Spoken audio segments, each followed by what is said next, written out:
Good evening and welcome to BackChat. I'm your host, Tama Madima. This evening we are we're chatting to Jason van Rooyen. He's going to be with us this evening. It's going to be a good one. Recently qualified for the Olympic Games. So I'm sure it's going to be an exciting chat. Welcome everybody. Hope you guys are good. My name is Tama Madima and this is BackChat, proudly hosted and powered by Backtrack. See, Jason is in the building. You'll just send me a request and then we're gonna get going.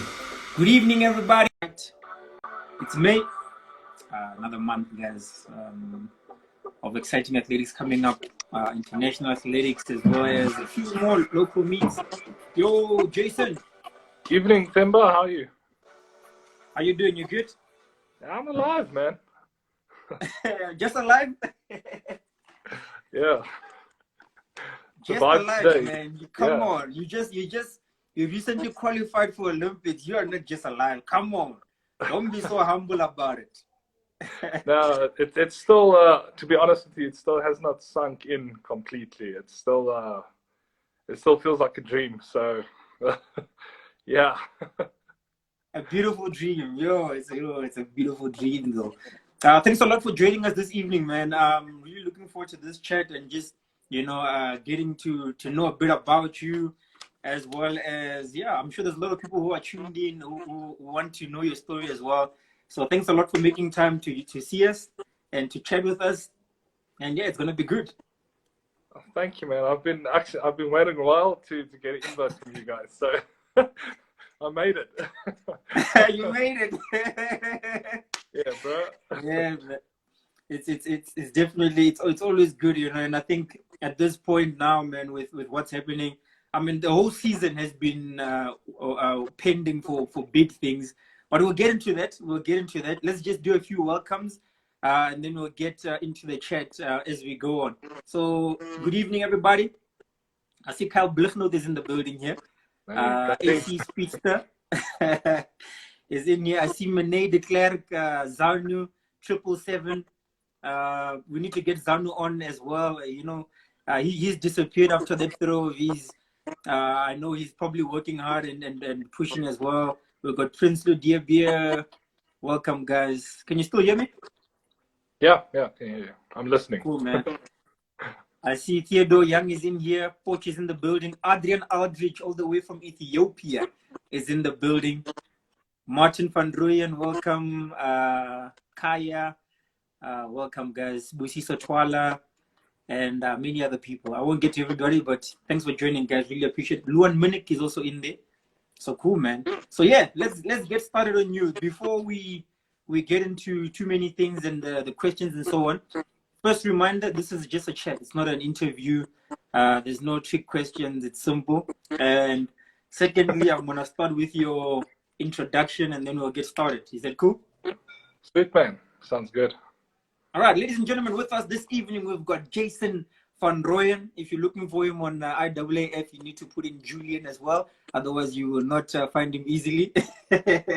Wow. He is, listen up, World Under-20 Championship shot put finalist, Youth Olympic Games shot put finalist, African Championships discus finalist, African Under-20 Championship discus and bronze medalist, African Under-20 Championship shot put bronze medalist, World University Games shot put finalist, 2 times finalist. We also the SA Under-23 champion 2 times in the shot put, as well as recently the SA Championship silver medalist in the shot put. Ladies and gentlemen, Jason van Rooyen. Thank you, man. Appreciate it, Themba. Oh man, yes. You know what's crazy. Especially with the throwers, what we don't realize most of the time is how young you guys are. Especially there's this young breed of guys. And Kyle is what, 22. Yourself just 24 years old. People will think you've been in the game forever. They'll think you're probably like your late 20s, but you're still like pre-peak years, especially for throwers, Yeah, it's the beard. It makes me look old. It's the beard. Must be. It has to be the beard. All right, man. The first question I want to ask, where did this throwing or athletics journey start? Where did you start? Did you always want to be an athlete? Did you play rugby, judo?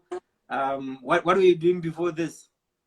So it all started in grade 3. I was in Yeah. primary school. You have your tryouts, and then I picked up a shot put ball. I threw it, and the guy was like, "Hey, we need to get this guy in the team." I went to my first comp as a little chokerki, and Bambino. I came, yeah, like a little mini me, and I came, I think, I came 10th in that comp, like complete amateur. I mean, I was doing a stand throw at that time with the primary school coach, and my dad was like, "No, that's not going to happen ever again." I think it was 2 months maybe. Then we started winning, and and since then it's just been uphill, man. Just battling, getting there. Achievement after achievement. I started doing, of course, every boy in school plays rugby or cricket. Yeah. Played for the Lions as a little kid. Okay. But I didn't really ever fit in the rugby scene. It never suited me as a person. Yeah. It's You don't like not being a, tackled. no. I broke my collarbone in grade 9. I snapped it in 2 pieces, 3 operations, and after that I was just like, nah, this is not for me. And then from grade 8, early grade 9, I started to do only shot put and discus, and then Yeah. I started breaking SO records in the discus because the implement was still light. Yeah. But Still quick as on I your got feet. older, exactly. And as I got older, I realized that you actually need to be quite tall to do discus. Yeah. So the guys were starting to beat me, and I was like, you know what, shot put's been there from day one. Yeah. And it's a God-given talent. So I'm very fortunate to have been on this journey. Yeah, man. What a journey it's been. I mean, with the introduction, I mentioned it. I mean, Youth Olympic Games. You've been to African Championships under 20 as a junior, as well as World under 20 Championships. So it's been. How would you say the journey has been? If you look at your progression, from the moment you decided, this is what I want to do. At what age were you when you knew, okay, this is actually something that I can really do well, and I'm gonna take it all the way until being a senior athlete? At what stage was that? I think when I was 16 years old, Okay. we started doing quite well. You sort of put in the hours, and the snowball gets rolling. And in grade 11, I started hitting the first 70-meter throws, then the 18-meter throws. And Yeah. I thought, okay, Olympics is like the Youth Olympics. That time was like 8 months Yeah. away. Let's go for it, And Yeah. I made it. But I made it. Yeah. So tell us about that. So obviously, 16 years old, you decide, I want to go for it. I want to do it. You make it into that Olympic team. What does this do for you, like mentally, and even besides the whole experience of going there and what you learned, and so what does it personally do to you as a young athlete, 16 years old, who set goals and was able to achieve them? Uh, it as an athlete, you always have doubts, and Yeah. you always the doubts are always in your mind. I mean, with the African Games that time, so with the Africans, you have to come in first place or second place to go to the Olympics, and I had a week of no sleep because I was doubting myself so badly. And I mean, I think every athlete now and then has their phase when they doubt themselves. And Yeah. when I won the competition, I never ever doubted in myself again, because doubting myself almost cost me all the hard work. It was almost for nothing. And I said to Yeah, myself, yeah. I don't ever want that to happen again, because you're putting in hours and hours a day, weeks, years of work, and then you go and throw it away for what? Because you doubt on yourself for a second. So it makes you mentally, it makes you tough, you know. So competing on the world Yeah, man. stage, first time in your life, and to go and compete that year, I came fourth. So I Yeah, think it did wonders for me as a person. yeah, yeah. Yeah. Ah, that's cool, man. It's cool. It's cool to hear, man. So let's do another welcome here. I see Isaac Makwala, Mr. 4372. I mean, that's a world class athlete in the building. He's in Awesome. here. I see Anika Falun is here. Terrence Mbambo. Oh, Blocky Funny Plane is in here as well. There's a few other people. I can't get to everybody. Eben Fermas. Oh, Eben. I see Eben is here as well. He's popped in. Welcome. Let me see who else I can shout out to. Jesse Perez, I see you. Hey, Jesse. Zagim Nene, Emmanuel, Colato 98. Welcome to you. Yeah, I'm gonna stop there. Oh, yes, Bluff Note says the Renault Sandero 7.8 meters once right. That's Zanu. I think you probably know what that means. I don't know. And then, okay, cool. Let's pick it up from this. Let's pick it up from here. So yeah. So obviously, you said this does wonders for you. You come back home to South Africa. I'm sure you're a superstar now at your school. I mean, you come from Youth Olympics. You're still in high school. And then where to from here? Like you said, it did wonders for you with regards to like your confidence and so on. And how do you take that mentality now and use it as fuel for the rest of your career? I mean, until now, how many years later, you're still amped. I've seen you guys compete. You guys are always animated. We'll get to that. But yeah, just explain to us. Yeah, you can always hear me and Carl there shouting in the one side of the field, you know. In terms of my life's journey, without my athletics, I would not have had the opportunity to go study. Because studying is very, very, very expensive. So the goal was always to do as good as possible to get the best possible education. Makes sense? Yeah. So I went to the World Junior Champs, did as good as I possibly could at the time. And luckily, I got a full scholarship from UJ to go study my dream course, which I completed. Lucky, you know. But from there, I didn't realize I had such a CV when you read all that, and I was like, yeah, that's me. But it always helps, you know, because all that competitions build your experience, and when you get put into a tight space, you can always refer back to those comps. What did you do? The weeks, the programs. What did you do the week before that? How did that make you feel? So it all helped us to kind of get to a very good peak now, because obviously you're continuously testing stuff program-wise to see how the body will react on that, what dips the body, what peaks the body.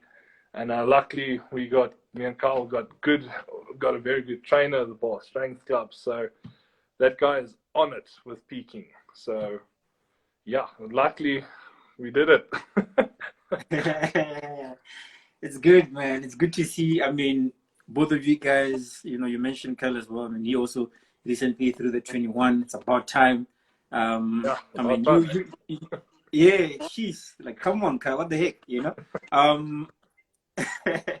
And even yourself, I mean, like, if you look at your season in 2020, 2020 was a good year. I mean, you got a PB there as well. Coming into 2021, to open with like a 20.9, you can smell that 21.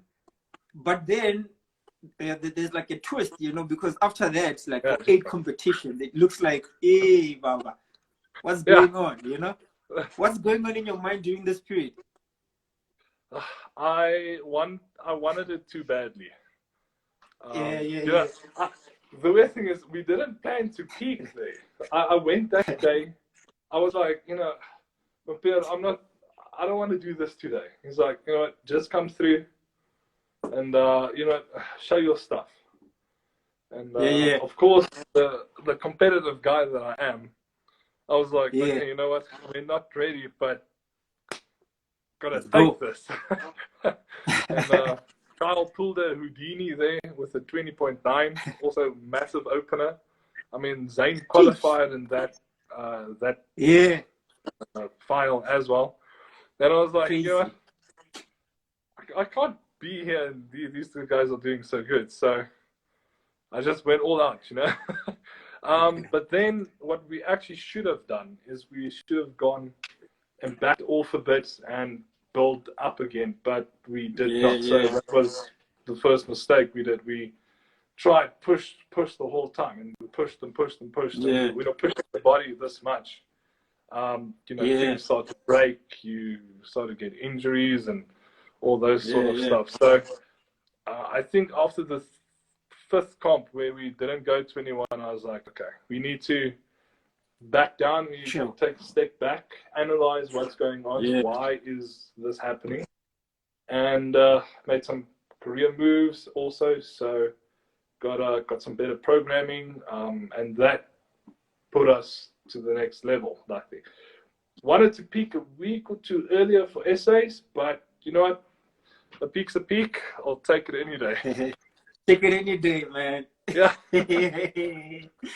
Sheesh. Man, it's cool because I mean, what you're saying there's such important advice, you know, because like that's what happens, you know. Sometimes you just want it too much. You can be like in PB shape, you know, and mess it up by just wanting it too much, which is not a bad thing, you know. You need to be ambitious and competitive and all those things. Yeah. But if you don't like slow down sometimes and just, you know, cut out a bit of the noise and everything that you want to do, you know, you don't get to a point where you picked up the curve again, 26, build it up again, and then that big 21 came, you know, 21-14, which is obviously Olympic Games qualifier. Tell us about that moment, man. I've got other questions here, but you know, just from the watching like the reactions and you know just seeing you on that day, I was there I was also there like physically to see it as well. It's quite a show, man. What is going on in your mind, man? Like, can you try explain it? Like, I want you to explain it as best as possible, man, just so that people can understand the whole journey of what that moment actually means, you know? Yeah. So the morning I woke up and I wasn't feeling that good. I was feeling a bit fluish. And I was like, okay, let's still go. We've been working for this peak, you know. So let's go. Let's show up. Let's go the best we can do. Came there, started warming up. You know, luckily Carl was nice enough to drive me there as well. So driving with the crew, which was nice. You know, you have all those nice vibes on the way there. You relax, not expecting too much, but you know something's there. Started warming up, and I was like, okay. The warm-ups looked pretty good. It was like deep 20s, 27, 28, you know, 20, 26. So I was like, okay, this is gonna happen today.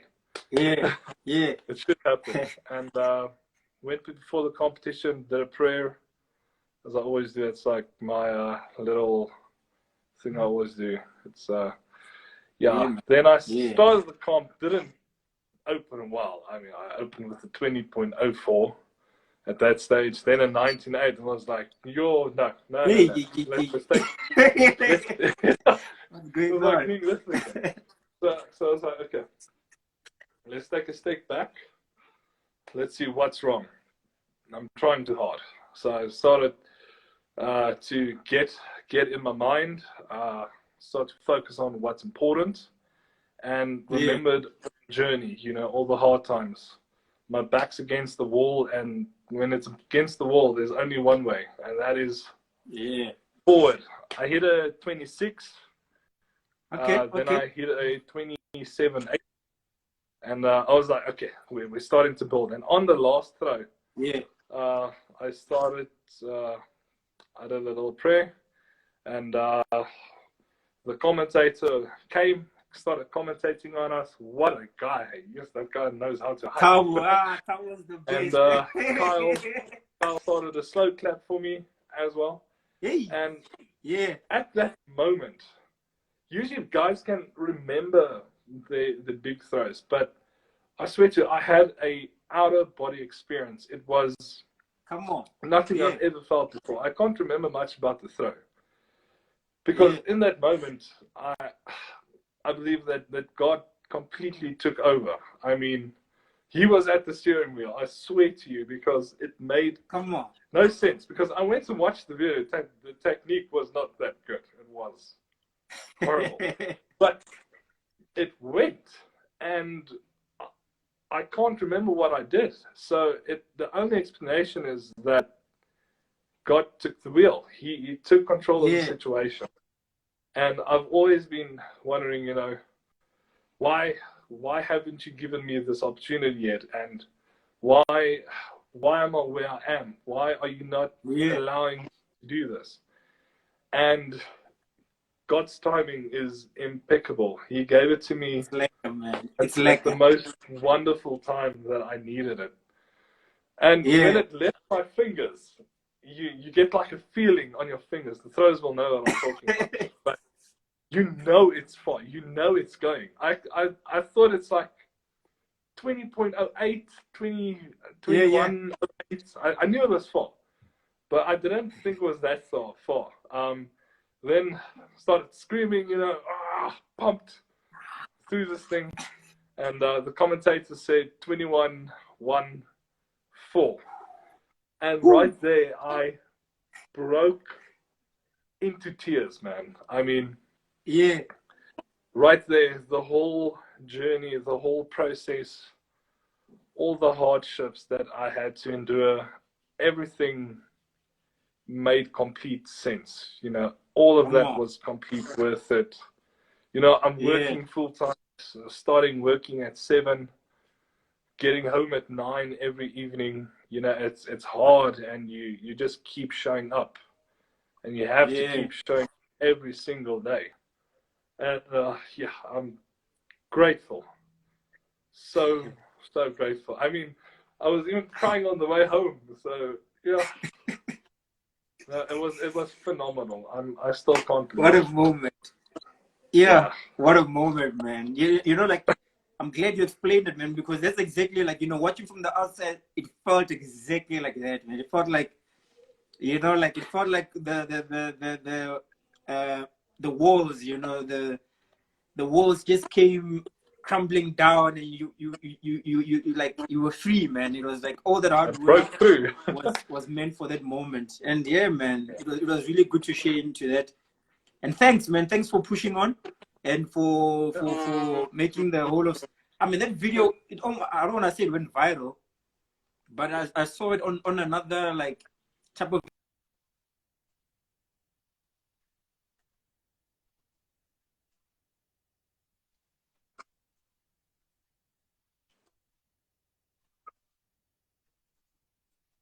Yeah, it went viral. Yeah, that was amazing.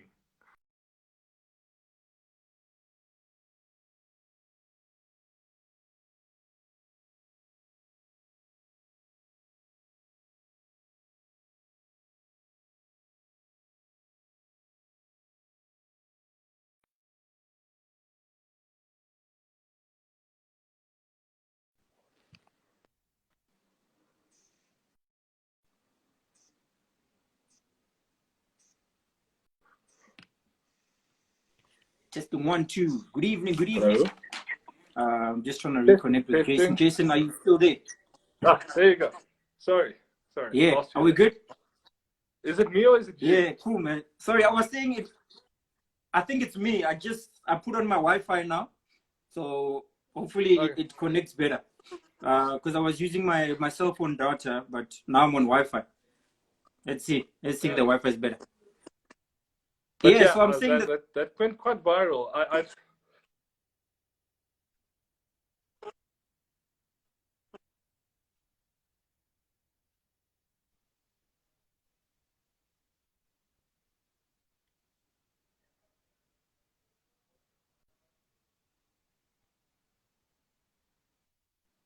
hello. Looks like Tindall's having some troubles there. It's fine.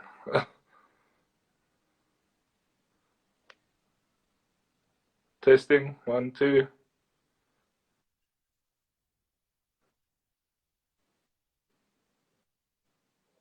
Okay there, Timber.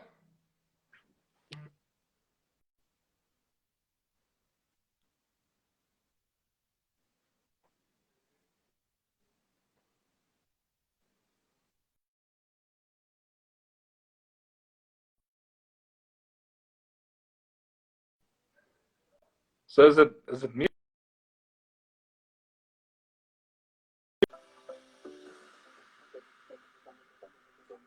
All There you go, right. you're back, man. Let me try this. Hey, Jason, Yes. can you hear me now? Yeah, I can hear now. Are you better?